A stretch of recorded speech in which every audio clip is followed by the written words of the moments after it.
if I knew how hard it was to get a girl pregnant, yeah, you know? yeah, it's hard. Too easy for us. Oh, really? A little too For us, too easy, but for my friends, they were like timing it. Like my friends would leave playoff games like, fuck, it's 7 o'clock, I gotta go load up wifey. I'm like, but what? It's really only like what they teach you in school. It's like, it's sort of a miracle that so many children are produced, because there's only like 48 hours really that it can actually happen. Yeah, we got pregnant 3 times in 1 year. I say we, but she got pregnant. Yeah, you gotta 20 minutes till food. It was giving like I was like, we might be the most fertile people on earth. It was, wow. It was Chinese, truly, man. It was truly crazy. Wow. Honestly, I touch her and she's pregnant. It was like the wild. first year we were together 3 times. Wow. Yeah.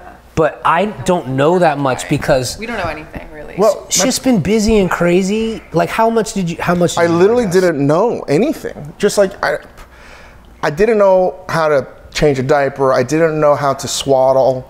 I didn't know anything. I knew nothing. Yeah. I don't know shit. And I still know nothing. You know? Yeah. But now I look at my life as before and after, and I could never think about, I look at that life and I'm happy that I had it. Yeah. And as cliche and as much of a platitude as it sounds about how it changed your life, it does. Like, I know, Yeah. you know, like, we want to be the best versions of ourselves for your kids, and things are going to change in ways that you won't ever even expect. So I care about things. Then I don't. And like, people are going to give you all these books and shit. Nobody reads them. No, I'm not. My doula told me, because I was spiraling a little in the beginning. I think I was like consuming too much content on the internet. And she just was like, listen, stop. No one knew what they were doing 100 years ago. Like, they didn't have access to this information. Just chill out. Chill out. Like, you're going to figure it out. That's what happens. It's primal. You're going to figure it out. You're going to be fine. Don't sweat it. And my mom had me when she was like 21, and I was okay. And the photos are like her and my dad passing me around a hot tub at a college party. So I'm like, I'm gonna be all right. Because even though I'm a modern liberal man, our household runs pretty traditional. Like, I'm the horse, and my entire focus is like going to make money. And she's cool with that. She's like, you go make money, I'm gonna read all the books, I'm gonna talk to all the doulas, just fucking show up when I tell you I need you. And I'm like, all right, sick. You know, and a lot of the books tell you one thing, and then you talk to people that might be a baby nurse, or they just deal with a young child, and that's their job, right? Yeah. It's like, they have so much experience doing it, and yes, they've read everything too. Like, some things just don't make any sense, especially when you talk to others. That's another thing. Yeah. Every fucking parent's gonna start judging. Oh, you do it that way, you do it this way. Just shut the fuck up. You know what I mean? This is how we do it. Yeah. That was a big thing. We had like what was it that brought up the thing about us not taking other people's advice? What was that fight? It was the dogs. We have 2 Doberman, and they're huge. And I think everyone around us has always wanted to, because we do it a certain way, and like the dogs aren't really in the house all the time, and they're not sleeping in our bed, and they're not cuddling on the couch. Like, we treat our dogs like working dogs, because they are. And a lot of people just always criticized us, and we're like, oh, well, like, bring the dogs inside. But they do have a whole suite outside. Like, they have a cabana. You look in there, they have like legitimately a mansion. And everyone would be like, aren't they cold? Like, They live in LA, man. they're fine. And I just got to the point where one day I just told him, I was like, I'm not doing this anymore, because we would bend to everything everyone said. So people would be like, they're cold. We'd bring them in. We'd be miserable. Then we'd change, and we were so malleable because we took everyone's advice. Yeah. And I was like, we're so unhappy when we take other people's advice, and we're happy when we're doing it our way. And I'm genuinely so appreciative of everyone caring enough to give their 2 cents to us. But I'm done. Just get ready for it. It I was like, hasn't even begun yet. Yeah. You think it's bad with the dogs. No. Fuck. But this has made me so type A getting pregnant. I think I was always like a little bit less. Everything you're going to do is going to be judged. Yeah. Even with you're in a restaurant, you don't know anyone in the restaurant. People are judging you. Like, oh, they're giving their 1-year-old a pacifier. You know, now, we never used a pacifier. Yeah. Because that's what we were told to do, and we're like, okay. Yeah. But other people do. We don't judge them like, oh, they use a pacifier, but the fact that we didn't use a pacifier and the baby's crying. Yeah. And people are like, just give them a pacifier. Oh, we don't have one. What do you mean you don't have one? And then it just goes in they think that you're a degenerate parent. You're like, no, like, And everybody relax. Like, it was funny. I was chilling with Shane, who's like in a lot of ways my midlife dad. Do you know what I mean? Like, of course. Since like 30, like I go to Shane for most of my like adult male advice. And I was telling him like, yeah, I'm never gonna change certain ways. Like I have my opinion and I always say it. He's like, wait till you're in the fucking carpool line. I'm like, what? Like you changed? And he's like, dude, I had to change and bite my tongue because like other parents' kids were giving my kids a hard time because like I'm a certain way. He's like, look at your tattoos, bro. Somebody's not gonna like that in the carpool line. And I was like, what? This is another world. I can't wait. I'm like, it's childhood again. This is gonna be great. You guys should make a documentary about it. We're not the most traditional. Like we both have mouths on us. I was like, this is We're psychopaths. Look, you have to talk about this when it happens. The moment this moment happens, because it will. Yeah. When you're driving with your child in the car. Oh, taking your child home for the first time is a trip. You get ready for that. Nobody tells you that shit. I think people need to talk about that more often. It is stressful as fuck. For sure, because you're like, what am I supposed? Oh, you're giving it to me alone. But I'm not ready for anything. But mentally, I'm trying to prepare. But like 6 months, when they're like a year or like 7 months or whatever, you're gonna change how you drive. Like you won't even understand it. Oh, I've already done this. Yeah, right. Because I'm pregnant, so it's. But you still be almost hitting parked cars, Ma. wait till It's all right. I do hit the parked cars. She almost hits parked cars. You're hitting them. It's crazy because now someone might flip you off because you're going slow or whatever, and you're like, there's no way they know that there's a child in your car. Yeah. And it's like all of a sudden your perspective changes because you probably were like, why is that motherfucker like, Yeah. Now you are that person. Yeah. Wow. So everything switches in a lot of ways. And I think, you know, I don't know much about Greek families other than the movies. Yeah. You know? And like I love Greek food and a lot of lamb and salads. Yeah. That's pretty much it. But like, even though I'm not trying, I can relate a lot more to Eddie.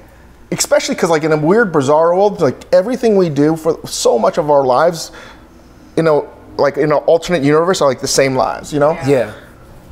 I have no doubts that you're gonna see some transformation from him in this sense.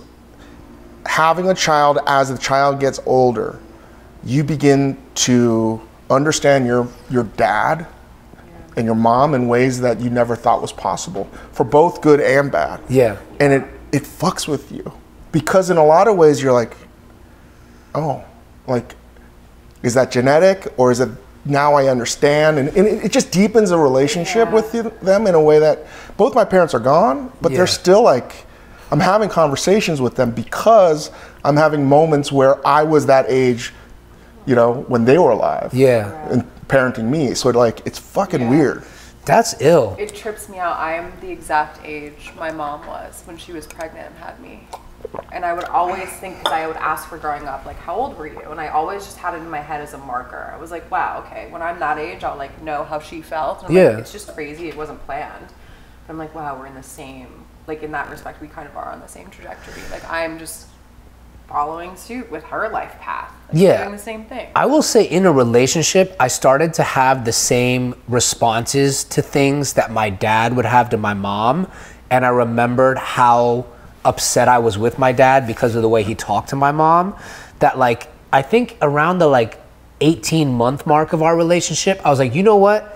These are bad habits I saw my dad like be flippant or be like, I'm working hard, you can't say shit to me. And I'm like, no, you know what? Like working hard doesn't make you immune to like things you need to do better in a relationship. And I was like, I'm really not gonna be my dad, even though I love homie, like I love him.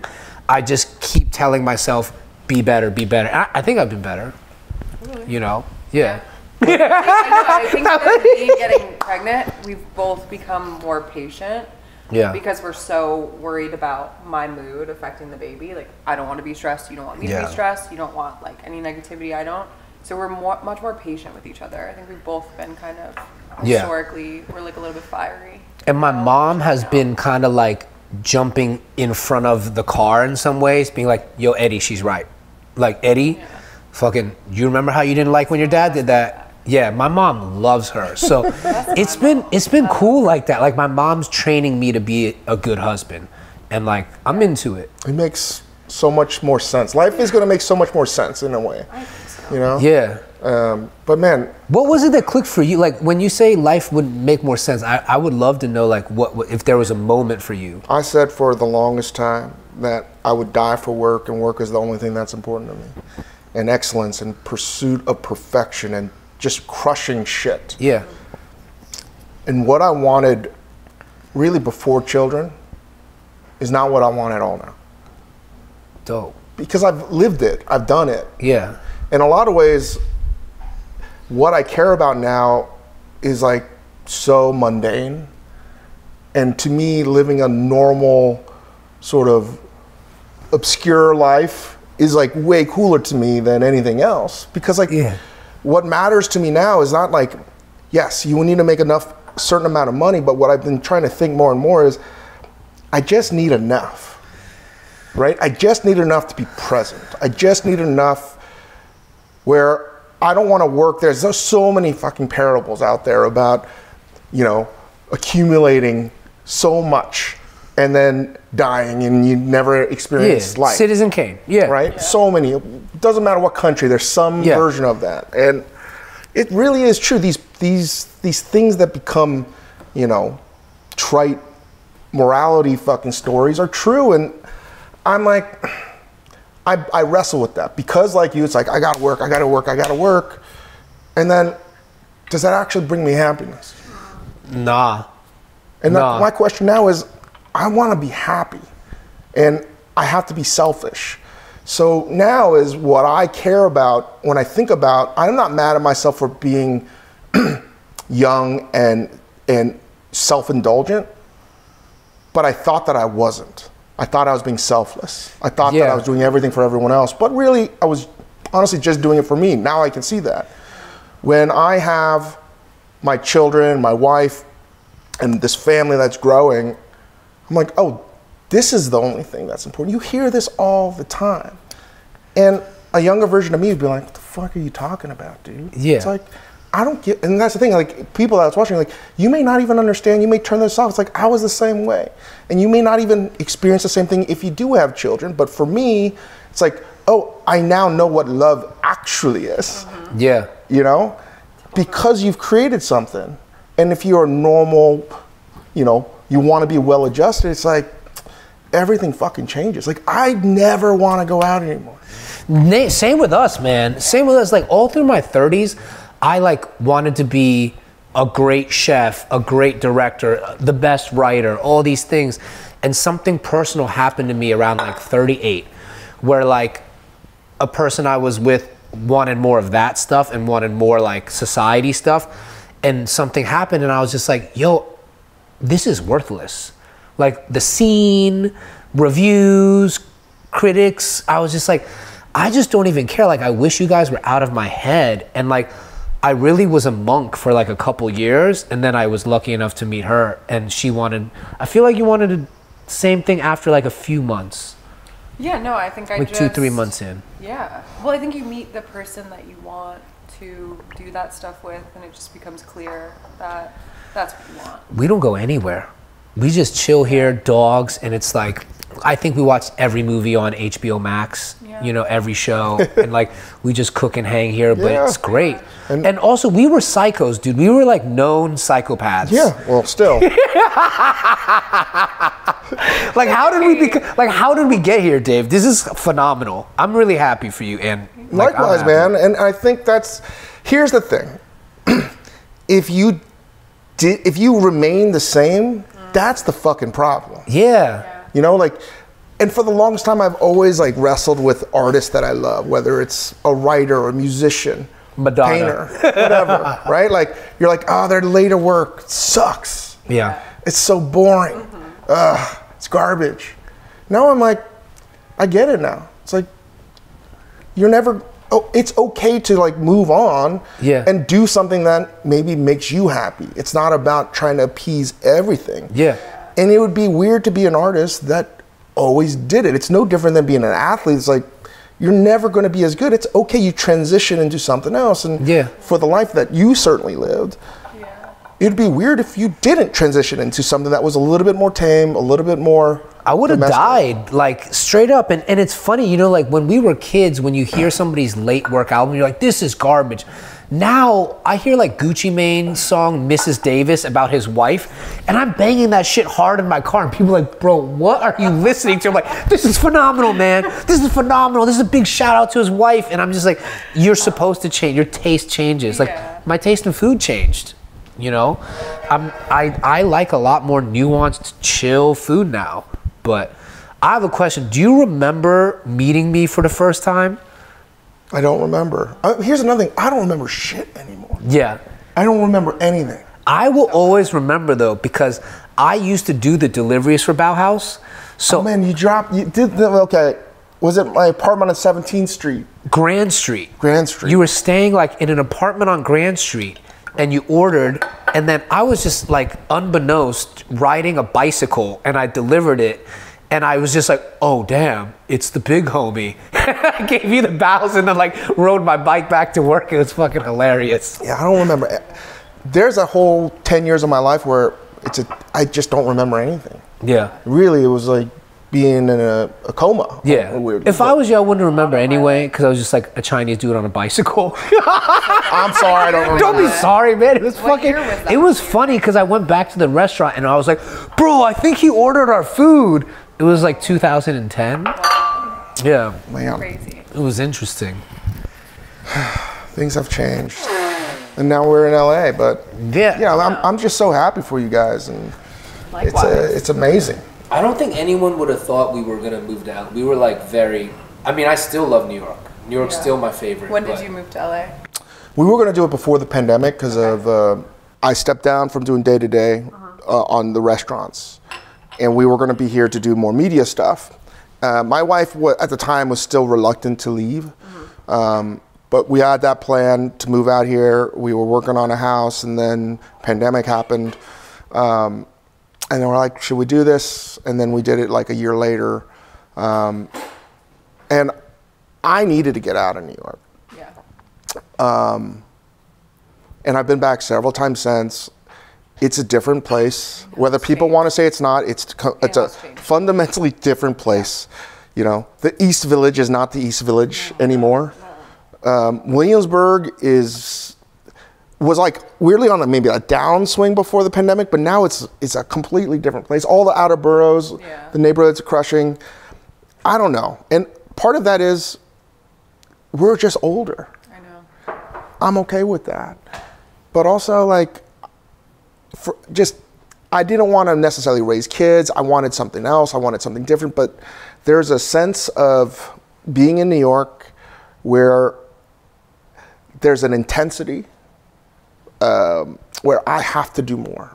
It's always keeping up with the Joneses. It's always deal flow. It's always, I gotta get this done. I have to do more, where it's, you don't have time to necessarily think, why am I even doing this, other than I need to accumulate more shit. Totally. And out here, no one gives a shit about anything that is important in New York, because everyone here just reads Variety, Hollywood Report, and Deadline. They don't give a fuck about anything. The news here is like, my favorite bakery now has gluten-free. Like, Or the gluten-free bakery closed. But no, I feel that. Even just pace of life, though, in New York, I feel like even if I had nothing to do that day, I needed to fill my day with things. Oh, beautiful, dude. yeah. Wow. Man. I'm good with whatever. I'm going to take a big old photo of this. Pork Galbi Jim. Yeah, man. We thought for a long time, like, what to make you when you came on, and I was like, this is Chinese man making Korean food is fun. Beautiful. Yo, do you mind if I ask you, and don't answer if you don't, how did you meet your wife? That's delicious, bro. Oh, thanks, man. Tender. I was, you know, I was 35, and I was at a place where I broke off an engagement, and I was like, I'm never going to get married. Thank you. And, you know, I was single for a good stretch. I just swore I'm never going to be in another relationship, that type of moment. And one of my friends was like, hey, we're going to this club in the meatpacking district. Do you want to go? And I was like, you know what my answer is. Why would I do that? There's nothing I hate more than a nightclub unless there's like MDMA involved or something like that. Yeah. That's why it's like the most powerful I love drug in this. the world. Yeah, the best. Like, you guys are The best. People don't understand. It's like, it can take an environment that I hate with a white hot heat and then just take it to, I can tolerate it. It just makes me positive. Yeah. I'm like, oh, I'm fucking positive, man.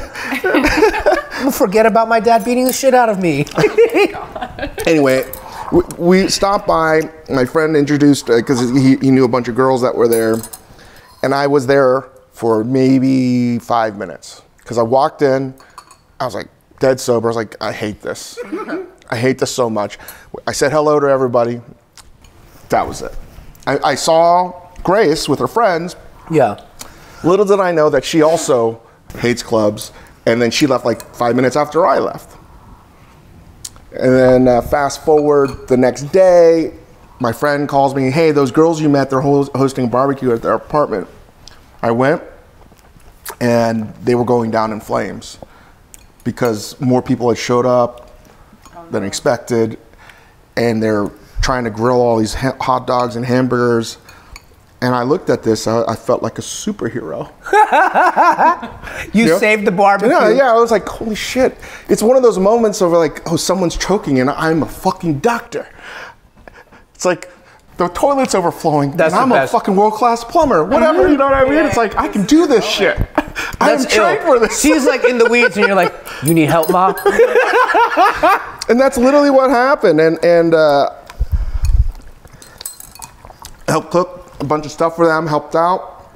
And then after dinner, they party wound down, helped them clean up. And I was hanging out with Grace and her friends, and they were like starving because they never ate because they were just feeding everything. Yeah. I mean, we were in Alphabet City, like 12th and A or something like that. Mm-hmm. And I was also like, they're hungry. I have a restaurant right here. We can go right here. You took him to Noodle Bar? No, we went to Sambar. Oh, okay. And that's how it all happened. That's amazing. And That's really sweet. besides my attraction to her, which again, I was like, I never wanted to date anybody ever again. That was my mindset. I was sort of taken off guard at her kindness, right? And that was the thing that I was like, wait, she's actually like just like she's not a Korean people get mad at me. She ain't a crazy Korean. Yeah. She's almost like she's the polar opposite of that. Yeah. And she has like almost no no nothing. I was like, oh. And it was just, that's how it progressed, and that's how I met her, as a nightclub of all places. That's really sweet. That's amazing, man. Yeah. No, I feel you too. My first like serious girlfriend of like 7 years was a Taiwanese woman. I mean, she's still a Taiwanese woman. And it was cool, but I was just like, I think I'm so American, and I can say that honestly after living a whole year in Taiwan, that I don't follow any of the rules at home of Chinese people besides like my dad eats first and like I pay their mortgage. You know what I mean? Like I take care of them and stuff, but like I can't follow the rule. Like I'm incapable. Even in Taiwan, I just got in so much trouble all the time. But like you meeting Grace, do you feel like you've gotten more Korean, or at least an appreciation for the shit you grew up with? That's something that also happened. I don't think it's just with me. And I'm sure you've seen this too. But I think you've always had more of a presence for being Taiwanese, more than I ever did, being Korean. Yeah. I think as I've gotten older, even with Grace, my friends used to be mostly white with some Asian. And as I've gotten older, that is like the rarity in my life now. And that's not intentional or anything. That's just sort of how it's been. But I also say that collectively, I think people that are Asian American are much more, there's like, it's not about solidarity per se, but I just think they're more comfortable. It's the best time ever to be Asian, quite frankly, just culturally. Peak cultural Asian, yeah. And whether it's food or whether it's all of these things, I don't think you can pinpoint it to one. I think it's a whole host of reasons why. But I don't have the angst or paranoia that I used to have. I mean, we had people over at our house the other day, and it didn't even dawn on me when I made the quip. I was like, hey, there's not one white person in this room. And I was like, what does that say about me? And I'm not doing this intentionally. You know, like, I have white friends and other friends and other skin colors that are not Korean or Asian or whatever. It just so happens now. Also being in LA, it's a completely different thing. If I grew up in Southern California, I don't have a career. Yeah. There's no resistance being Asian here. Yeah. Zero. Yeah, no, it's so much easier on the West Coast. Like, we both born in DMV. It was pretty good, to be honest. Like, I have my cousins in Virginia. Like, there was Asian people. There was Eden Center. But Florida was what completely, like, made me miss being Asian. And I think that's why I was so outwardly, like, carrying the flag for us. But around, like, 2015, 16, I just got so tired of having to, like, speak and represent that I was like, I really just want to be myself. And I'm always Asian. Everything I do is like repping us or repping me, but like, I think I've really spent a lot of time the last 7 years existentially trying to detach myself from like racial identity. And just trying to be like, how do you actually feel? Not like obligation and guilt. And like, in therapy, one of the biggest things that held me back in my life was just constant guilt. I did so many things out of duty and responsibility or guilt that I didn't even want to do. Right. And so now I'm just like, I won't take an interview about what it's like to be Asian in America if I don't feel like it, you know? And I'm like, I will say this too, man, is like, since you started really popping off like Netflix and the pod, I just sit back and listen and watch because it's fire. And other people too, like Ronnie Chang. I really like Ronnie Chang a lot. I think he says really, really interesting things. Bobby Lee fucking cracks me up. Cho cracks me up. You know, like, it's nice to have so many people talking that if at a point you want to stop talking, you can, and it won't crumble. And I think I've kind of taken a couple steps back from being like Mr. Asian American man. You know, it's a lot. It is a lot. And it's a responsibility that I don't think people really want. No. You know? Yeah. I mean, this has happened quite a bit, and I'm sure I've spoken about this before. You know, Koreans are the masters of backhanded compliments. You know, so many times, really so many times, people have said, more or less to paraphrase, I don't really like your food or your restaurants, but I really appreciate what you do for Korean people, Asian people. And I'm like, part of it's like, that's the worst. It's the fucking worst thing, but also like, all right, like, what am I supposed to say? No. You know, I'm friends with a bunch of the, you know, premier, I think, Asian actors in America, and I tell them too, or they'll ask me, hey man, like, even though they're completely different sort of industries, I think the pressure of having the spotlight on you, as it was for me, was so intense that they don't know where else to look, right? Because say like Steve Young or someone like that. Yeah, he crushes. Where they're crushing, but now they're being seen now as like not just Asian or whatever, but because of their excellence, they're being seen, regardless of whether they want it or not, as they got to be the gatekeeper, the person that's going to carry the torch even further. And I tell them, like, I know you don't want it, but you have to fucking carry it. You have to do it. When you're hot, you're hot. You know, like, I think, what was it? I think it was Kanye was like, Mace fucked up, you can't leave while you're hot. You know, like, it makes sense. And it was interesting for you, like, what got you into making the transition from doing, because you have so many fucking restaurants, but taking the time to go do media? It just sounds cheesy, but I'm sure you can agree too. I didn't see it that crazy, because everything I'd ever done that was Momofuku, whether it's Lucky Peach or Kudu and Booker and Dax with Dave Arnold or whatever, they were just weird ways of expressing oneself, and I was creating content There's just different ways to digest that content. And as we expanded our business and we were doing more stuff that were not restaurant oriented, the best thing that I could do was use my media and my platform that I have to like, well, not just honestly talk about things and have that be the halo effect that grows that business. So we can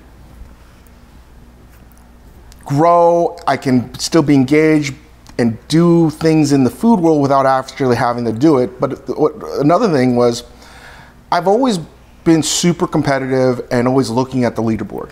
Partly because how I was raised playing golf. I've always done every step of the way. That's why I stopped cooking French food, because I was like, I'm never going to be better than, you know, like Rich Teresi. You know, we're a Cafe Balut and the Carbone. We've been boys for a long time, almost 20 plus years. Yeah. They were 10, 15 people ahead of me at Cafe Balut. There's no way I was going to beat them at doing that game, doing the French food game. Yeah. So I was like, all right, I got to do something else. Move to Japan, do things that no one else was doing. And that mentality has never left. And I think the only time I've ever made a fucking Excel spreadsheet was putting all the great chefs and all the recipes that they made that I thought were like world class. And there was a correlation, 27 to 35. 27 to 35, you see, there's clearly exceptions to the rule, so I don't want people being, you're an ageist. No, I'm just giving you the fucking real data. Like if you look at, every chef has, like they have I say this all the time. Yeah. They have one dish really that changed the game. You're lucky to get one. But some people have several. Regardless, those game-changing things, that music that you make, that literature, but in food, this is like 8-year mark. And I've always held myself to that because I believe in data. I believe in reasoning and science. I'm like, I'm not going to be the exception to the rule. Yeah. Maybe there is, but the mean is where I need to sort of be. And I've always been battling that. So that was the thing. Also, like, your body starts to break down. Yeah. And I've always been so obsessed with when you are at your peak. And I'm not, like, so many people aren't well adjusted. I clearly wasn't. I'm still trying to be like a normal human being, a citizen. Because like, it's like you're in a time capsule. Yeah, in a weird way. Never gonna be like okay. No, you know what I mean? There's so much shit. Like, I miss so many things in culture. I have no fucking idea. And like, these are the things where I was just like, okay, like, I'm so focused on my career and growing this company and working with the amazing team. And then at some point, I'm like, I always am so competitive that I never want to not have a seat when the music stops. I never want to be the athlete that was like, dude, they should have retired last year. Yeah. Oh my God, yeah. And then you look at the generation of chefs that came before us, you know, the John Georges, even the Alice Waters, right? Going all the, like, the 1970s. We never saw what happened to them. Yeah. The culinary profession in America has clearly been around a long time. People have been cooking fucking forever. Yeah. But as an organized profession where people go to restaurants and you're not seen as a delinquent, but as a cool profession where you can express yourself and have a real business, it's really recent. Yeah. We never saw old chefs retire well. No. Nobody has seen, name me one chef that chefs are running backs. You know what I mean? Yeah, like, really. You're dead by, you know, mid-30s. And there was a chef that was at L'Espinasse. Both of these chefs at a restaurant called L'Espinasse at the St. Regis. I'm trying very hard not to be like food dorky here, but both of those chefs helped change the game. They taught almost every chef you know that taught chefs that are doing something amazing. Greg Coons, Christian Delouvier, they didn't have a soft landing after they left. Yo, question, did Coons have points or trademark the Coon Spoon? Yeah, I think he so did. This dude invented the perfect spoon. My bad, didn't mean to interrupt. No, but you're right. So Greg Coons was a Swiss chef, and he's instrumental because this is the shit that's important to me. I always want to know what happened before. Instrumental because he brought French technique and Swiss precision with global flavors. Yeah. And that had never really been done before in America.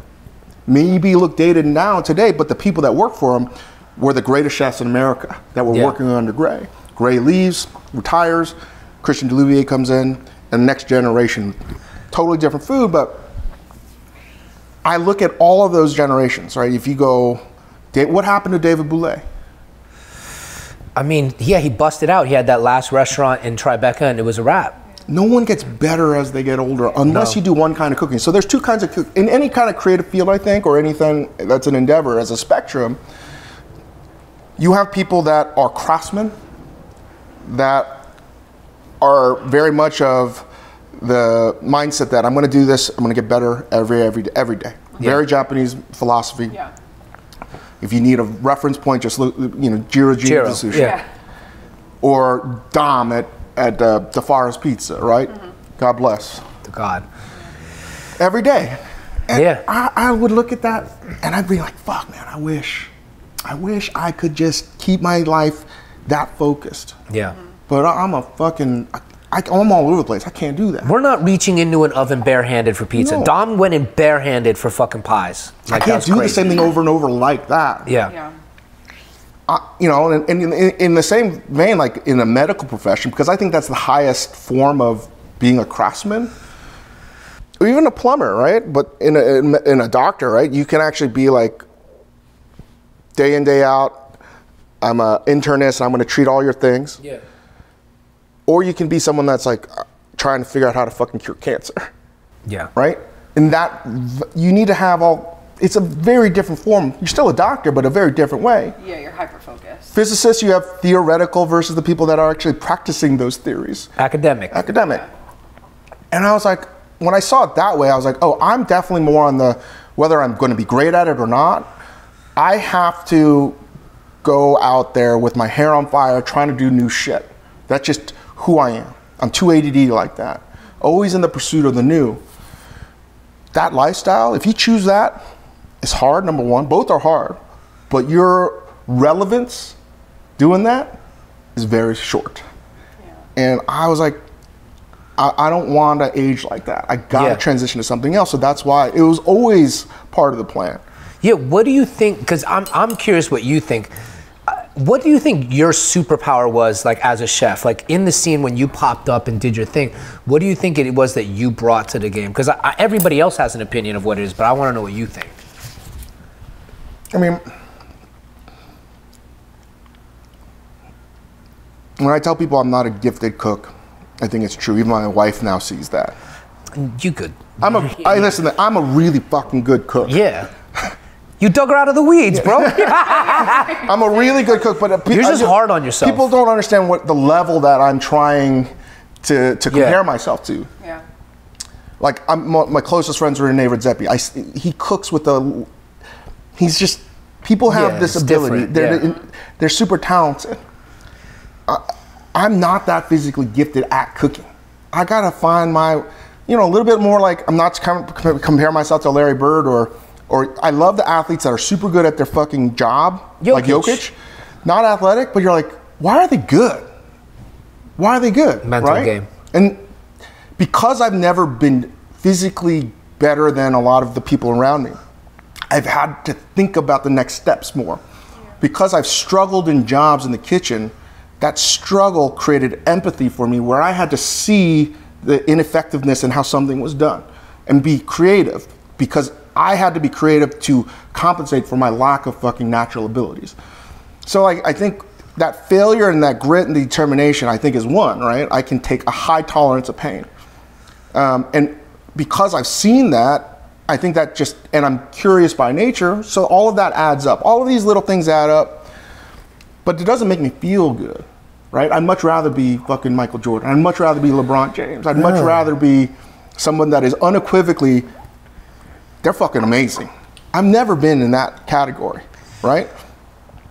But I have to look at this, battling imposter syndrome, all these things. But long story to answer your question, I think when I look at what's happened, when I'm best, it's working with other people and being a producer of ideas, right? Not the physical chef doing the actual work. Yeah. I'm so much better seeing the flow, seeing things like, hey, we should try it this way, this way, this way. Building team, building that culture. So it's like, better coach than player. That's ill. That's ill that you see yourself as a general manager in a lot of ways, and it makes sense because of so much talent you identified. That like Milk Bar, do you know what I mean? Like you identified a lot. I was actually going to say imagination, because I felt like if there's something no one can like really touch is the way that you imagined new ways of dining with each one of your restaurants are still archetypes now. Like literally there are genres of restaurants based on Momofuku Ko, what you did with Milk Bar, what you did with Noodle Bar. You know what I mean? Like you literally created categories, silos. And like that to me was interesting because you created modes of dining, dog. Like you took away tablecloths and you put the super uncomfortable stool. You know, like that's a new mode of dining that people fell in love with. Well, thank you, man. But you know, it's taken me a long time with a lot of therapy to say thank you. You know? Come on, man. You know, like to be able to say yes without seeming like I'm a dick. Yeah. You know, but yo, I used to beef with you just to beef with you. You know what I mean? Like we were both, but we're so similar because I would watch the leaderboard too, and I wasn't even in the business. I was outside because my only people I knew in the restaurant business coming up were the dudes, Francis and Sal, that own Artichoke Pizza. Because I would make T-shirts for them. I'd make T-shirts for Ghostface. And I was like, damn, they're breaking bread on this pizza shit. And I just saw the thing go inside out. And when they got the offer from the Tepperbergs to expand Artichoke, I was an attorney. So they had me like take a look at the deal. And I talked to them about it. And you were just popping at the time. And like, I mean, it's well treaded on territory. I was just like, I'm going to do the Taiwanese version. You know, it's the oldest one. I bring it over. It was easy. But like, I felt like you and I, it was such an exciting time to be a fucking chef. Like 09, 2010. I think Noodle Bar opened 05, 06? Yeah, 04. 04. Yeah.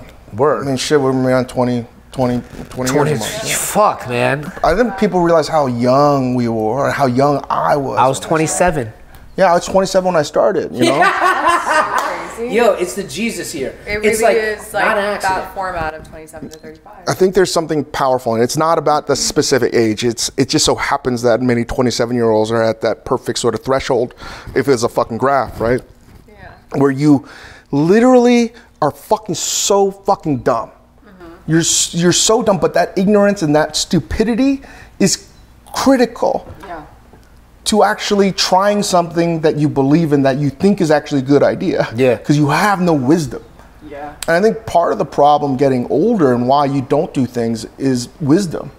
Yeah. And it doesn't mean that you don't have a good idea. It's just that the failures hurt so fucking much. Yeah. There's a little bit more fear involved Yeah. as you get older. And in all things in life, like the older I get, I'm so fearful of things that I used to just be thought was like, oh, whatever, fuck it. I just watched Tom Brady talk about, you know, the interview thing. He's like, no, I'm definitely not playing anymore. He's like, you know what he says always? Like, I'm just not going to take those hits anymore. And last year, people were like, oh, he's skittish. He's like, you take fucking hits for 20 plus years. You're going to be skittish. You shouldn't be skittish. You may not be afraid, but it just adds up after a while. Yeah. R.I.P. Tommy. No, you know what? I met her at 27 too, and I think I was 27. Yeah, you were 27. Wait, what? Yeah, no, and I think it was annoying, but I was like, yo, you got to get on your horse. That's the year. And she's like, my Saturn return is when I'm 29. Yeah. You know, and like same with Taylor Takahashi that played Boogie. I met him around 26, and I was like, get on your horse, dog. Yeah. You have to do it. That's the year you just, whatever you've been telling yourself you are or you believe, you have to start doing it, pound the pavement. But like, that's like the most exciting time of your life, but I don't think I've peaked. Do you feel like you've peaked? You know, I was thinking about this. I was talking about him on our pod too. It's like I was looking at our egg dish at Co. It's been around, and I'm like, I'm so proud of that dish because it's so sophisticated. It's also not plated in a way, like I try to think about where I was, and I'm like, I could never make that dish ever again. Oh. That was like, no way. That's, I think, the best dish I've ever made because it's so intentional. It's like fucking art. Everything has a reason. Yeah. And you can criticize it, but I'll tell you this is why it's a certain way. Yeah. And it's original. And I was like, that period, I didn't know anything. But I was like, I lived that and I'm okay. I don't have to go back in time. Do I have regrets? Anyone that says they don't have regrets, they're bullshitting. I have regrets, but not as many as most people, because I was so present. You know, I'm so in it that I can't say like, oh, I would have done anything differently. Like, it's hard for me to remember because like I was so in it that I never had the ability to ever think about it. Yeah. I don't have that anymore. Partly because this age range, I was so fucking selfish. I mean, it sounds crazy to anyone watching this. If you're in your mid to late 20s and you don't have any commitments, you know, I think it's really hard to do it if you're a young parent. If I had a child, I'm not here. No. Because all of my life is no longer dedicated to my selfish needs, but to somebody else. I think if you are a normal, whatever that means, well-adjusted human being, if you don't have children, be as selfish as possible. If you don't have to care for an ailing person, if you have the means to do anything, you are free to do anything, and you have your fucking health, be selfish as fuck. Do whatever you got to do, because that's the time to fail miserably. But that failure will not be a failure. You're only a failure if you fucking don't get off the fucking ground. You have to go. You gotta go. Time. It's grit. Yeah. If you could have any like you talk about cooking in a way where I'm like, yo, that's the game that you love to play. Like for me, I think it was really obvious for anyone watching early on. It's like, I love food, but I didn't really care much to cook. Do you know what I mean? Like, I love doing this like once a week on the show.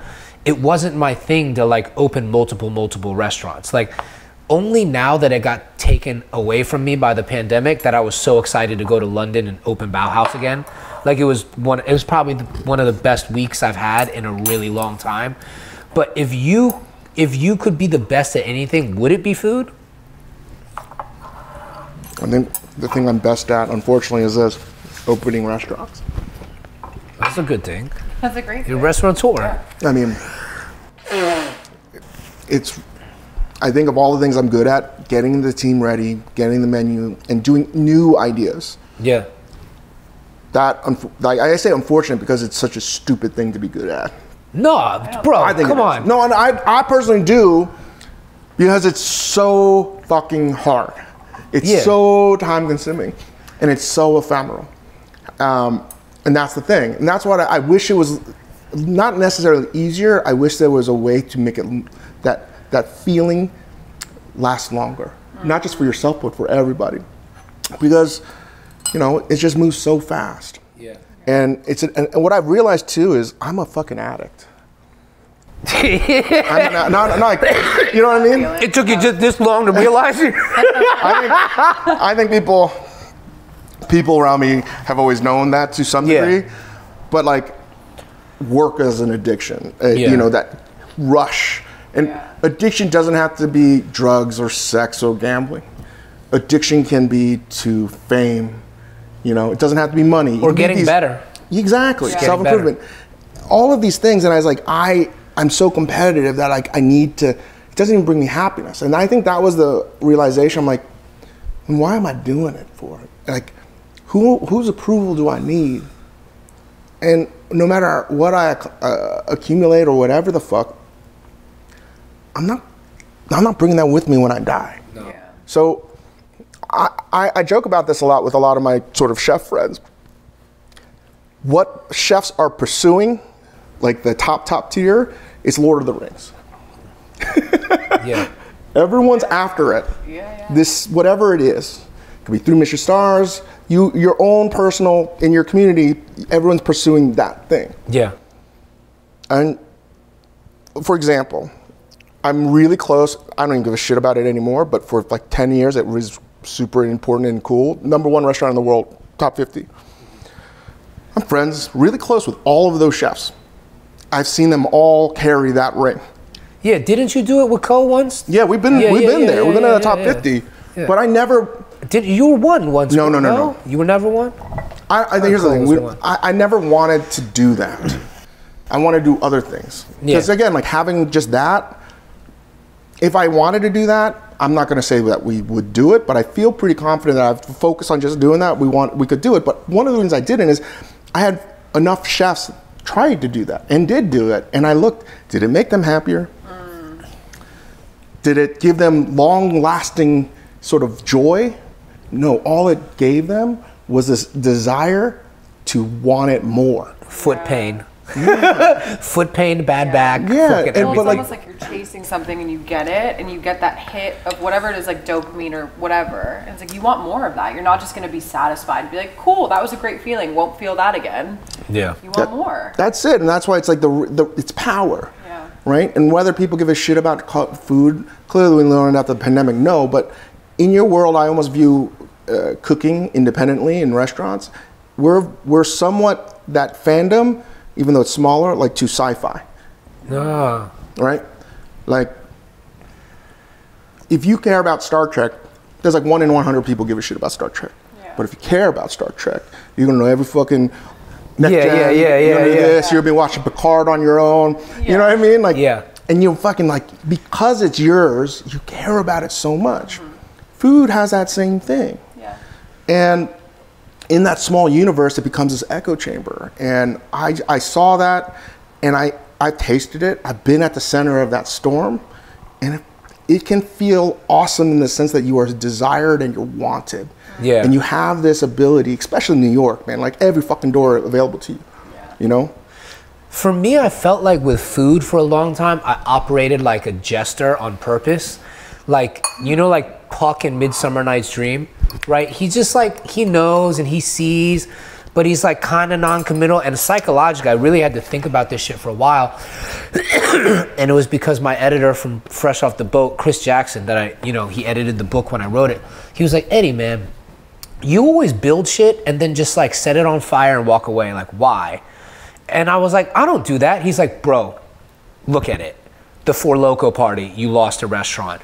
You know, like the ABC show, you literally just left it, you know? And he's like, what is going on in your fucking head? And it took me a long time and a lot of therapy to like figure it out. But it was like some dark shit where my mom, in her worst moments when things were really bad between her and my dad and she'd run away, she would just like say to me crying, like, don't let my life be for nothing. Don't let me waste my life. Like, you gotta be somebody for mom. And in my heart and mind, it was funny because like I didn't care. But then it became this duty and this thing I needed to do for my mom so that her life was not wasted and that she wasn't getting beat up for nothing. And I put it on myself. And I think a lot of times I'd be like, all right, see, like I can do it, mom. And then, but I don't care.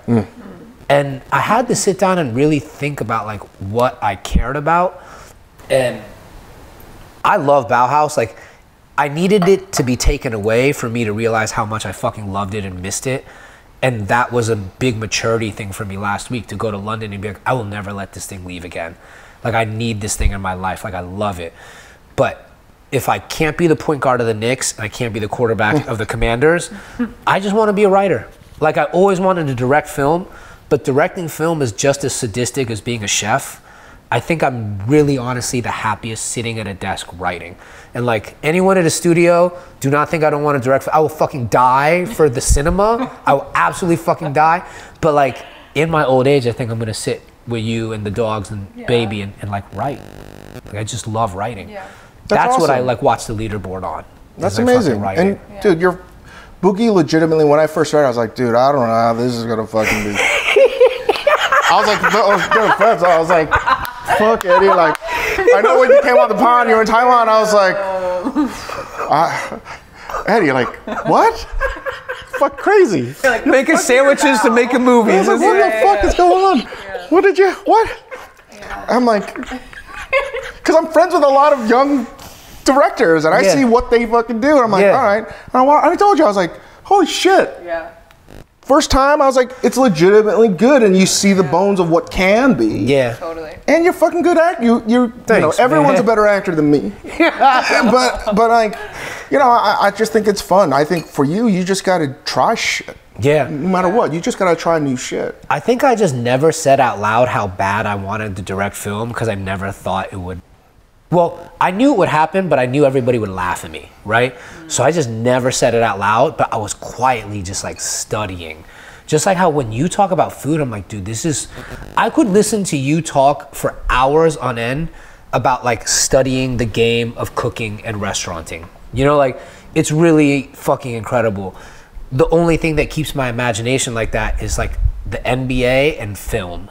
You know, like that's it. But I was just quietly studying, and like I still got a lot to learn, but like that was one of the best experiences. Let me ask then, if that's what you want to do, what's in your conscious, what's the inner monologue that's the parent telling you need to do something more practical? You know, the inner monologue parent with me, and she knows this now, because I can tell when we're driving sometimes, I can just see her face be like, okay, I know I have to listen to this. I can't make a snide remark, but he's literally saying the same thing every 3 days. And I know her fucking face, because I'll be there and I'm like, you know what, babe, honestly, I just need to get back to my voice. I just need to get back to my voice. I need to stop studying.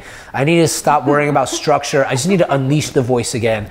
And like, that's my thing, is because everybody looks at my scripts and they're like, we love it, but can you make it look a little bit more like this film or that film? And I compromised a lot of things on Boogie, and I know now what not to compromise. And everyone who's read my scripts since then is like, oh shit, the crazy man from Fresh Off the Boat is back. Like, Boogie was a very like astute, like I think it was a really good, astute film of somebody that was scared to break rules.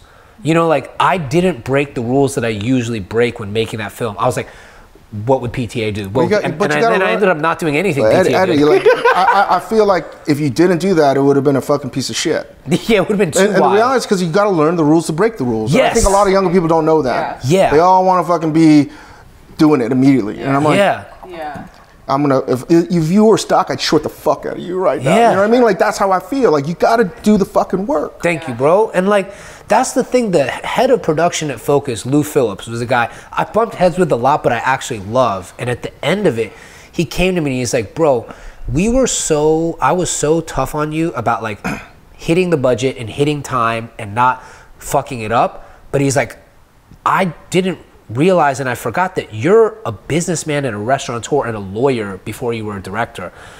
You need to empower yourself more as an artist. And I've like listened to that man's voice in my head ever since he said it, because I'm just like, all right, I learned the rules now, but I'm not a rule follower. Like, for this shit to be great, I have to like unleash the shit. Yeah. Where are you at, Eddie? And I'd love your opinion on this too, because this is how I break it down. Like, I'm in this, you know, leadership coaching thing. It's great for me, and I learned so much. But there's this guy in it, Safi Bacall. He had a book called Loon Shots, and this is how I now just see the world, particularly in food. He talks about these inflection points in business, right? Where, and it's not just about business at all. I'm just saying, like, you know, two very different philosophies. So if you go back 50 years ago, you had United Airlines and you had Pan Am, Juan Trip. There have been TV shows about it, about how sexy the fucking stewardesses were. Juan Trip was about, I gotta make the planes faster, faster, faster. Everything was about cool. Yeah. The guy from United was like a Hallmark CEO. Nobody still thinks United's fucking cool. No. But one's here and one's not. But all United did was two things that were fucking extremely crucial. One was they let go of their reservation book. They outsourced it to every travel agent in the world. They gave it to them. Other one is they created frequent flyer miles. Yeah. And I to me, where I'm at personally is,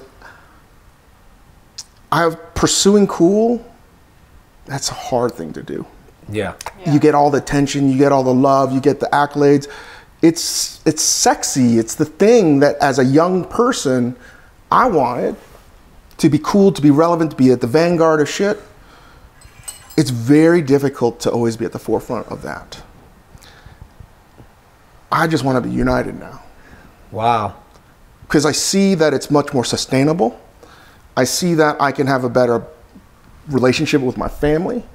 And we can innovate, but it's not going to be about something that is eaten in that 2 hours and then shit it out 8 hours later, right? It's got to innovate in other ways, where now I've always pursued the uncool. And there's nothing more uncool than doing normal shit, being United Airlines, You know, I fucking hate United Airlines still, but I'm forcing myself to embrace being normal, looking at things in a totally different light. Well, giving people what they want, not what you want them to want. I think that's the maturity. I'm okay, and I know that some people are like, oh, well, how come you're not innovating like you used to? I'm like, because we're not that person anymore. Yeah. And if you didn't realize, as a whole, after the pandemic, like if you just try to pursue cool, you're gonna get fucking smoked if something fucking happens. Totally. And I'm never gonna fucking allow myself or my team or anybody else. And Marguerite Mariscal, who's running it, I know she feels the same way. Like, we gotta zig when everyone's zagging. And we gotta be more thoughtful about it. So we're doing things that I think are patently uncool. I'm okay with that. Because in some way I feel like that's sort of the vanguard, because no one else sort of wants to do it. Yeah. How about yourself as a filmmaker? Are you trying to be cool, or are you trying to be United Airlines?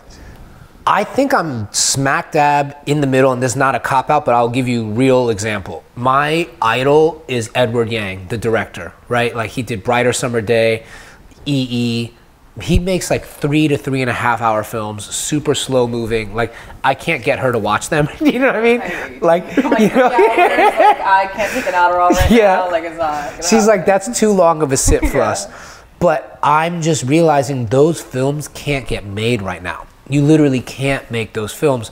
So the guy that I study is Steven Soderbergh, right? And like, Tuna Melt falls into this genre of films where it's like a gangster or a hitman meets the love of his life on the hit, like Out of Sight, The Town, The Killer. But I like Soderbergh because he has Out of Sight, he has Aaron Brockovich, but he also got Magic Mike. And I just think that that's the type of director that can like get his shit made right now. I watch a lot of Michael Mann because Michael Mann is a dude who infinitely cool and dope, but he was so smart about how he got his movies on. And like, you know, Manhunter is arguably as beautiful as a Gaspar Noé film, but because there's a structure and because there's a story, you can make Manhunter any year of human civilization. That's amazing. You know? Well, I think that there's two projects that you've written that I think from an outside perspective, someone reading them, or if you eventually when you watch them, you'll think like they are cool. But I don't think when you're sitting down writing, you're trying to produce something cool. This is just what's in your head. Yeah. Like, I remember when we first started dating, he gave me Tuna Melt to read, and I read it. I like ate it up in like 45 minutes. I was like, this is insane. What's wrong with you? But it's like the best thing I've ever read, and I was upset. I was like, I want to read more.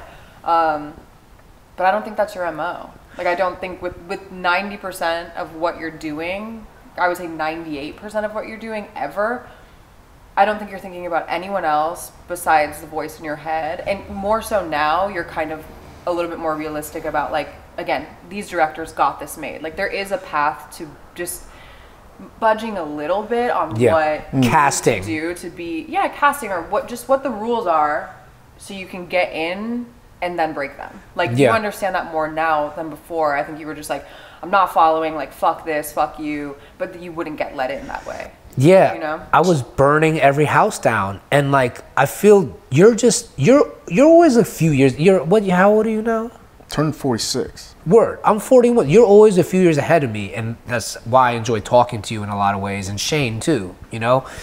But I feel like you're in the era where you're supposed to be United, and maybe I'm supposed to be Virgin or JetBlue right now, you know? Because I still write all the crazy man shit, but I will be aware of, like, all right, who can play this role? I mean, who can play this role? Can it be financed? Is that a financeable actor? So I'm thinking about shit I used to never even know to think about when I was writing. Yeah.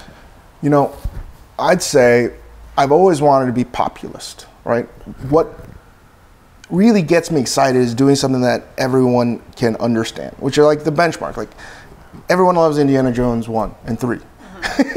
You know? How about 5? Isn't there one coming out now? Yeah. But like, things that everybody can watch and enjoy, and everyone can take something different. Yeah. I've always wanted to do that. And I feel like when you think about making something populist, you know, like, I got a friend that quit his job on Wall Street to become a punk rock label you know, selling punk rock label records. And he's like, dude, we hit punk gold. I was like, how many is that? 1,000 records. He went wood. Yeah. That's populous in that. Yeah. So I think you got to remind yourself, populism in your small niche could be huge, but when you zoom out, it's actually fucking a drop in the bucket. Totally. I'm now trying to like scope out and realize like I want to attack more of those fish. I want to catch way more. Yeah.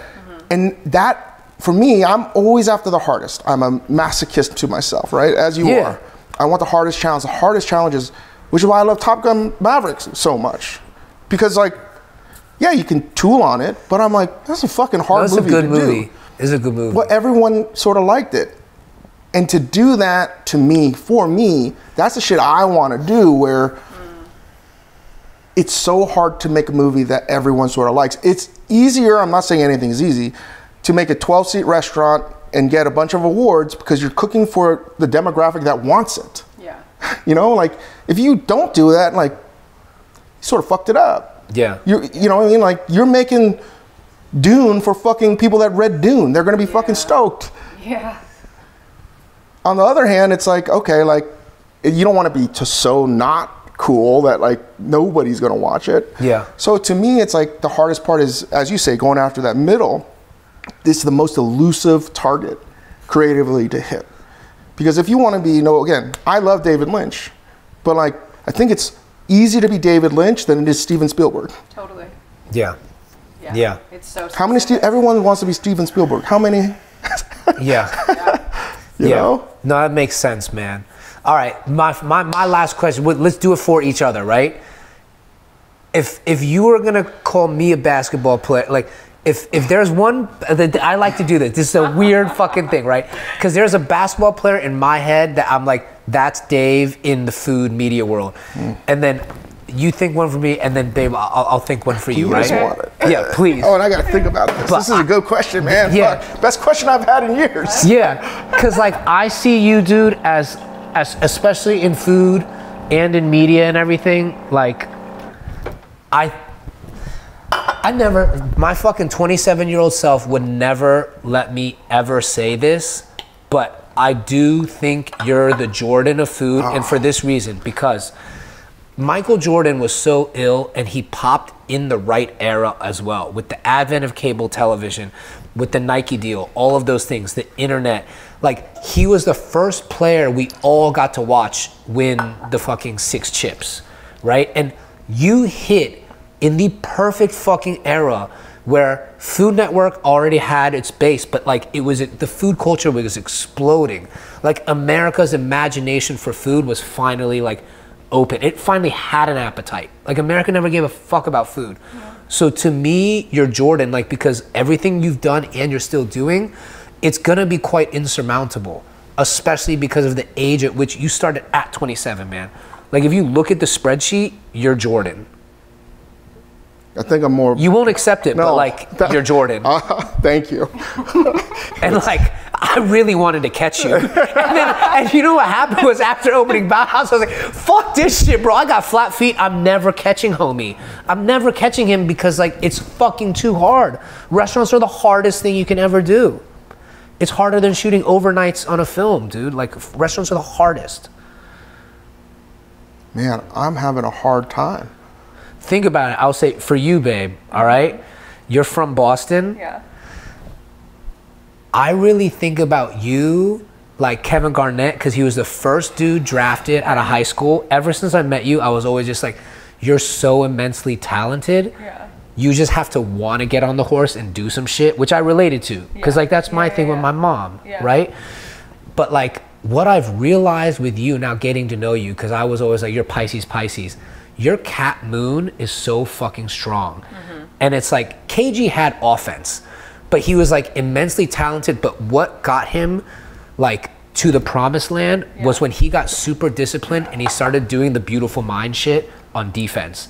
And watching you get ready for baby, she plays defense. Defensive mastermind. She's organized everything in the fucking house. I'm like, you the big ticket. Well, nothing has ever mattered as much as this. Like, everything's low stakes to me until now. I'm like, oh, baby. I'm gonna, like, actually check in. Yeah, I mean, I don't KG. think I'd have checked into life. Like I've always been like a little fringy and like, oh, that's cool. Yeah, he was in Minnesota. You can't care. There was no chance. Like you're Yeah. only gonna hurt yourself if you start to care. So Yeah. it's like now you guys. Yeah. I was like KG. I think I've seen a KG game. Yeah, when It you're was like Big Three, right? Yeah. I used to go to all those games. him, Ray Allen, Paul Pierce. Okay, cool. I like That's it. what I thought. I think yours is fucking hard, dude, for the NBA.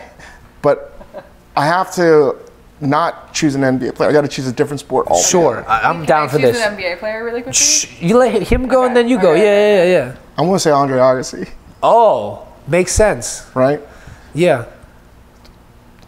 Relationship with family, discovering who he is, Yeah. hating tennis, loving tennis, hating tennis, Self-destructive. all of those things. Yeah. But like people love, enigma, all of these things. Yeah. You know? To me, that makes there's sense. not an NBA player that captures any of that, like multifaceted part of your life and who you are. So Yeah. I was like, I got to go to a whole nother fucking sport. Thank you, Dom. Oh, I like that. And you know what was interesting with him? People always wanted to build structure into his serve, and he made the big change when he didn't do the wind up and just tossed it and hit it. And like, Wow. that's a good one. Thank you, bro. What were you gonna say, babe? I have like no basketball knowledge at all or NBA knowledge, but I just feel like you give me AI. I love it. Oh, I'll that's a give good you one. Allen I love Iverson. AI. That's a fucking good I'll one. give you I Allen loved AI. Iverson. That's- It's kind of like you're a little bad, but you're a bad man in you know? Yeah, and I Give me also a little... would be happy just winning one game of the finals and being like, I fucking stepped over Tyronn Lue and I'd be out. Like, I don't know anything. I don't know what he's Yeah. done. I just remember AI being like, fly. Yeah. Change the Like, game. I was like, He's my. fly. I mean, liked he's it. my favorite. My dream would have been to be AI with the Dirk chip. I think the Dirk chip over the Heat is the most impressive chip. Like that was a crazy fucking chip. Well, if Jimmy pulls it off this go round, that might be more impressive. Yeah, that's Dirk level. That's fucking Dirk level. Yeah. But yeah, the Michael Jordan of rap, David fucking Chang. No, All right. listen, I think I'm more Charles Barkley than I am. No, bro. No, you have chips, dog. You have chips. Like, you can't deny that you have chips. You have multiple fucking chips, bro. Yeah. Like, multiple. You're MJ. Come on, Take bro. it. Come on. You really are. Like, when this generation's said and done, you check out your spreadsheet in fucking 5 years, you won. You know? All right. Gotta update that. Yeah. All right. This has been a lot of fucking fun, bro. Hey, brother. I love you. Thank Hey. you. Thank you. I'm so happy for you guys. Thank you, man. This is going to be an ongoing. We need to do this like a year from now. Yeah. Yes, like year check-in. I just don't want to be the Allen Iverson of dads. That's hilarious. No. Yeah, no, that's Two good. MJs of dads. Both MJs. Yeah, You we need this, the MJ this, the first year, I hate to say it, guys, you're going to think it's so fucking hard. I know. It's really, in retrospect, the easiest. Well, yeah, because it's like nothing. They're like They they're can't just- move. They can't do anything. They're just like trying to make it not cry. I will predict this. Me and Hugo got the same birthday. I really do think our baby's popping out on his birthday because we have weird serendipitous I shit, was you and gonna say, I. when I was asking him just like about like you guys and your history and how long you've known each other, he was like, we're like cosmically entangled. You know what's, yeah, we are. You know what's funny is like, we have this show on LG, but it's totally different. But I'm cooking and we're talking to somebody. Yeah. It's a funny thing. It's like the same show, but couldn't be more fucking different. Yeah, same with our restaurant. It's like literally we're always doing the same It's shit, like but parallel completely things. different. Totally fucking different. It's so good. But we Commanders fans too. Yeah. Respect. You're off it. I'm not cool with the name. I want to go back to Washington football team. Yeah. And Josh Harris has a lot to prove to me. Yes, anything's better than that motherfucker. Yeah. But Sixers ain't done shit. Yeah, I was down. I would be the Washington football team, #1, or I was like the Washington Bullets. Bring back the No, Bullets. the Bullets have to go back to the Ever the Bullets. Bullets? Yeah, the basketball team was Wizards. the Bullets. We Wizards have the is best terrible. logo. Okay. Yeah, Okay. the fucking best, man. The Wes Unseld jersey. Man. But no, I think I'm so scarred by the Redskins, Commanders, that I can't. It's going to take some time to reintroduce it into my life. You know what I mean? It's like, you know, it's like your dad comes back in your life after 24 years. Yeah. You know what I mean? Where you been And you're like, okay, like yeah, but like we got to take some time. We're not. Yeah. It is an abusive relationship we've been in. You know what? It was karma. She took a shit in my Redskins pants, and like ever since then, it's been better. Stop telling the story because everyone now there's so much like this. There's a lot of context. Like you have to understand why. We'll tell him on camera because we And then now everyone's like, oh wait, no, you never told it on camera. I told her on Joe Rogan, so you do he need went to. on Joe Rogan and was like, yeah, one time she like shit in my pajama pants. And I listened to that. That's so different. than You know what? happened. You know what? He goes, she was a little sick. I was dying. I went to the hospital and they were like, 5 minutes. If she didn't come in here, she'd be dead. I'm like, that's a different I'm so thing. sorry. I was in like organ failure. I had blood transfusions. My kidney shut down. It was not my fault. Yeah. I was it like, was your fault. dude. It was my fault. It was my fault. It was my fault. When I heard that, I was like, oh, dude. Yeah, I did shit in the Redskins pants. I then replaced the Redskins pants. You know how hard it is to find current Redskins merchandise? Listen, all I know, if I said that, I'm fucking dead. That's what I tell him. My wife would. Babe, I love you so He much. literally, I'm like, Wife of the I'm century. the coolest woman alive because I didn't say shit. I didn't say shit to you for like multiple days. And then I was like, babe, like I'm not like a public known person. Like I don't have like a lot of followers and I was getting like 100 comments and being like, this is the girl who shit in the pants.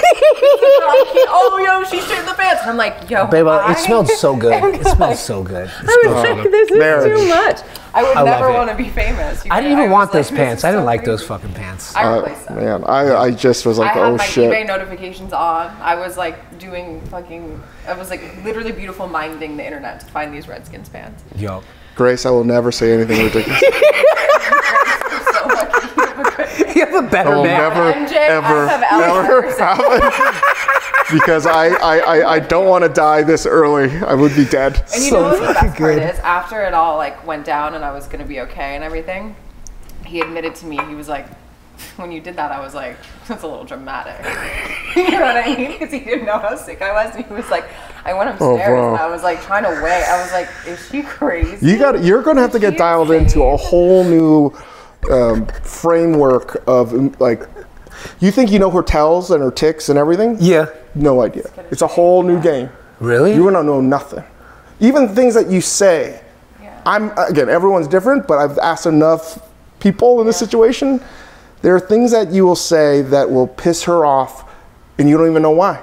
Because she no longer is going to view the world in the same way. Yeah. And you're dead, dude. You're dead. You're saying this gets worse after baby. Oh, man, you think it. This already happens. You're so crazy because you have it so good. Like when do I do ever have it so snap? good. I'm I like do. the I most do. chill. I'm trying every day. I'm just like, if you say Just- something she's that the is best. triggering me, I'm just like, Just, you got to get in tune. If you think you're in tune, there's a whole new. I'm gonna get more in tune. no, we're pretty into because I think we're both fiery people. Yeah. We're both combative. Like I like to argue for sport. It's like my hobby. I'm like, oh, you want to play? Let's go. The big and ticket. I'm vengeful, and you are too. Like we're both bulls, and we're gonna fight. And I think because of all the things that have happened in our relationship and like this whole experience, blah blah blah, like 2 months into our relationship, I had like a near-death experience. So like we're bonded. Like, so You many were things have bonded. happened. And now that I'm pregnant and we're like having a child and we're married and things are different, we're both we're like the Spider-Man meme. Yeah. You have your guns, I have mine, and I'm like, I see you. Let's not shoot right You're now. also an elite shit talker. If you had the spreadsheet, she's top 3, and that's why I said big ticket, because he went to Carmelo once and was like, your wife tastes like Honey Nut Cheerios. No, Kevin Garnett told him to Mello. Damn. But He goes, wasn't that Lala cheating tastes like Honey anyway? Nut Cheerios. I'm going to tell you one thing. That Spider-Man meme, Yeah. both of those guns, Yeah. you have to learn to drop your weapon. Yeah. Yeah. I'm trying to help him out. Yeah. I love You it. cannot. Yeah. And it's not even about. You see this in relationships. Like I can't believe they're just like, whatever you want. Yeah. Whatever you want. Yeah. Oh, I'm just. There's nothing. It's like it feels like they always win. You're like, why? You might see this in your friends. I'm telling you, there's a reason. Yeah. It's not happy wife, happy life. No, that's not it. I really don't think so. You're going to like lose. You have to intentionally lose. You gotta. Okay. That's how you're going to win. Okay. But you can't lose like All of it. Yeah. Yeah. Why do you think why? She don't have time for your shit no more. Got it. Yeah. Got You know it. what I mean? Like she has bandwidth right now. You know what? She's no offense to you. Yeah. When your baby comes out, you're second place now. Oh fuck, man. That's That's like just the my reality. biggest fear. No, you know what? I think that is yes, that is very true. It's true. Bro, I'll be in bed sometimes like, hey baby, are you gonna like the baby more than me? Because I love her. I'm obsessed with I her. know you are, but the truth is like, Yeah. you It's know, okay. and It's our baby, so it's not that you love the baby more. It's, Yeah. it's our baby. Well, yeah, it's listen, you're going to do your own Why thing. not? This is what I think Yeah. probably happens in a lot of relationships, and I've now like realized that I just need to shut the fuck up, and I still don't. But when because my ego is so huge that when I need to shut the fuck up, I know I should shut the fuck up, but I can't. Yeah. And those Yeah. things that I have to fucking say, I shouldn't say, I still say it. Yeah. But especially during those first few months, it's like, Don't say it. just Yeah. shut the fuck up. But even in this regard, I'ma get a I feel pacifier. the same. No, I feel same. Like I definitely know when I need to shut the fuck up, and I feel like I've dialed it down to 100 to 25%. I just need to. There's like a part of me. I just have to salt You're it good. a little I bit. love my and then life. I'm like I can go. I just love my need to life. I just need to like. I'm not even. It's not even. I'm just like okay. Yeah. And I'm good now. All right, good. And then I laugh. Good. Yeah. Cute. And I think you're the same. I think we're good. We're on a good path to being a little bit more chill. I mean, I'm so excited for you Yeah. guys. Yeah. It's the best. Everyone says it, but it really is. It's especially Yeah. for the lives that have been lived in this room. Yeah. It's going to be great. I can't wait, man. Yeah. I can't wait. the It's best. so funny. And how old are your kids? I got like a 4.5-year-old and like a 20-month-old. Whoa, Hugo's 4.5? Oh, no, yeah, no, wait, yeah, March Wow. 1st, So how old were you when you had him? 41, 42, I'm 41. 42, I'm 41 41, too. 42. Bro, we're too So fucking funny. funny. We are so fucking funny, me and you. So yeah. I'm gonna give you a whole list of shit that you Please, need man. to do. Please. Yeah. I gotta come see you more often. Yeah. Yeah. Listen, you should definitely hang with my wife. I would love She's to. great at all of this stuff, and she's got enough advice where it's not like you could do this exactly. It's like take it or leave it. Yo, it's interesting because Yeah. Nick J. always tells us, he's like, you gotta talk to Dave and Grace. They fucking, Yeah. they're gonna help you out, man. It's Well, amazing. Holly is like she's like my Yeah, baby guy. she's the guru. Yeah. Yup. And, like everything she said, I'm like amazing. And then funny enough, we ended up with like the same pediatrician. Yeah. Just like all On the speed stuff. on speed All dial. the stuff. Yeah, Yeah. man. I was like, that's what I need. Whoever's gonna answer all of my neurotic texts all the time. Any notes on the Galbi gym? This was delicious, man. Thank you, dog. Honestly, like that's why I'm not even like labels. It's just like it is what it is. The thing is, this dish would have happened anyway. Yeah, everybody got a know what I mean? version of this. weird Like this stuff. is gonna like. This is all this. Everyone eats the same shit, and I just firmly believe that anything that you make that is delicious was going to happen anyway. Yeah. You know, to some degree. This is delicious. Thanks, man. Super good. Yeah, people are gonna figure it out. Yeah. But it's so good. I mean, I you, crushed bro. it. Yeah, man. Home style food. Thank you, bro. The sweet potato. That was key. You know what we did? We pan fried them in medium heat, and then I folded it into the broth. So seared them, then folded. Yeah. That was the best part. Yeah. To me, like always, the vegetable in a meat braise. Those Yeah. are the best things. It soaks everything up. Thank Well, you, bro. thanks, guys. Thank you for coming, man. Best episode.